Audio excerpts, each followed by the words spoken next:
So late in the night on July 3rd, Washington would have been brought the articles of capitulation. Now Washington had a decision to make. He could stay here and probably get shot at, or he could get, probably in theory, one of the best surrender documents ever served in military history. And this is how it read, some of it. Capitulation granted by Monsieur de Ville, Captain of Infantry and Commander of troops of His Most Christian Majesty, to those English troops actually in the Fort of Necessity, which was built on the lands of the King's dominions, July the 3rd at 8 o'clock at night, 1754. Know, as our intention has never been to trouble the peace and good harmony which reigns between the two friendly princes, but only to revenge the assassination which had been done to one of our officers, bearer of a summons upon his party, as also to hinder any establishments on the lands of the dominions of the king, my master. Upon these considerations, we are willing to grant protection and favor to all the English that are in the said fort, upon conditions hereafter mentioned. Article 1, we grant the English commander to retire from all garrisons, to return peacefully to his own country, and we promise to hinder his receiving any insult from us French, and to restrain as much as shall to be in our power the savages that are with us. Article 2, he shall be permitted to withdraw, to take with him whatever belongs to them, except the artillery, which we reserve for ourselves.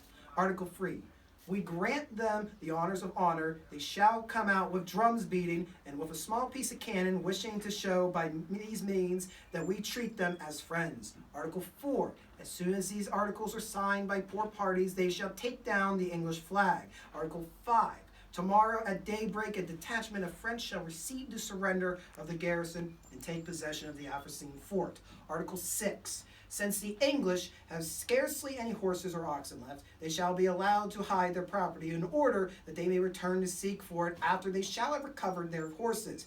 For this purpose, they shall be permitted to leave such number of troops as guard as they may think proper, under this condition that they give their word of honor that they will work on no establishment either in the surrounding country or beyond the highlands during 1 year beginning from this day. Article 7, since the English have in their power an officer and 2 cadets and a general, all the prisoners whom they took were assassinated Sieur de Jumonville, they now promise to send them with an escort to Fort Duquesne, situated on Belle River, to secure the safe performance of his treaty article, as of the treaty. Mr. Jacob von Braun and Robert Stobo, both captains, shall be delivered to us as hostages until the arrival of our French and Canadians, hereinbefore mentioned.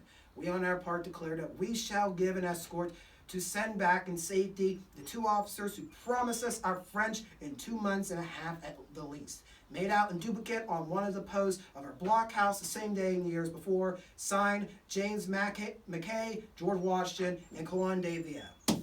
Now, some problems. He didn't receive a nice printed page like I print out for this whole video. When Washington received these articles, they were wet from the rain, the ink was smudged, he was unable to read, and the only translator he had of the aforementioned von Braun, he was actually a Dutch translator, not a French translator. Didn't know too much French. So you can figure that the translation kind of left some things out, and one of the key things not translated was assassination. So when Washington signed this, the French are going to take these articles back to France, and it is going to say that George Washington was an assassin sent here to kill a French officer. And that, folks, is the biggest headline that's going to be in Europe by the end of 1754, and will erupt into a massive world